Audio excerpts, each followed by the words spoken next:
আমাদের চারপাশে শুধু দর্শন, হত্যা, বিশৃঙ্খলা ও অন্যায় আর জুলুমের খবর।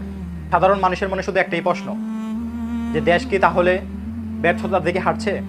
আপনি কি জানেন, একটা দেশের শাসক যখন তার প্রজাদের নিরাপত্তা দিতে ব্যর্থ হয়, তখন দেশে ও সমাজে বিশৃঙ্খলা ছড়িয়ে পড়ে। কিন্তু ইসলামে এই বিষয়ে তাদের করণীয় এবং পরিণতি সম্পর্কে কী বলা হয়েছে? ইসলামের দৃষ্টিতে ক্ষমতার চেয়ে আর কোনো ভোগের বস্তু নয়, এটি হচ্ছে একটি বিশাল একটি আমানত ও দায়িত্ব।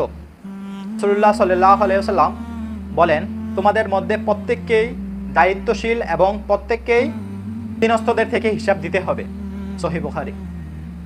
তাই এই মুহূর্তে প্রথম করণীয় হলো, যারা দায়িত্বে আছেন তারা কঠোরভাবে আল্লাহর ভয় বকি নিয়ে অনতি বিলম্বে সমাজে বিশৃঙ্খলা, হত্যা, দর্শন এবং অন্যায় সব বন্ধ করতে হবে এবং অপরাধীদের দৃষ্টান্তমূলক শাস্তি দিতে হবে।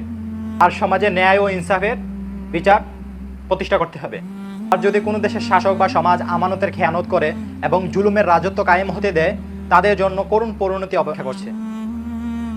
রাসূলুল্লাহ সাল্লাল্লাহু আলাইহি সাল্লাম সতর্ক করে বলেছেন, নিশ্চয়ই আল্লাহ তাআলা জালিমদের সময় দেন, কিন্তু আল্লাহ তাআলা যখন ধরেন আর ছাড় দেন না। সহিহ বুখারী। ইতিহাস সাক্ষী, ফেরাউন বা নমরুদ তাদের মতো শক্তিশালী শাসক হওয়ার পরও জুলুম করে টিকতে পারেনি। তাই আসুন ক্ষমতার দাপট ছেড়ে সবাই যার যার জায়গা থেকে সৎ থেকে দেশটাকে আবার মিলেমিশে গড়ি এবং দেশের শান্তির জন্য আল্লাহর কাছে দোয়া করি। আর সমাজ ও দেশের শান্তির জন্য আপনার মতামত কমেন্টে জানান, আর ভিডিওটি শেয়ার করে সবাইকে সচেতন করে দিন।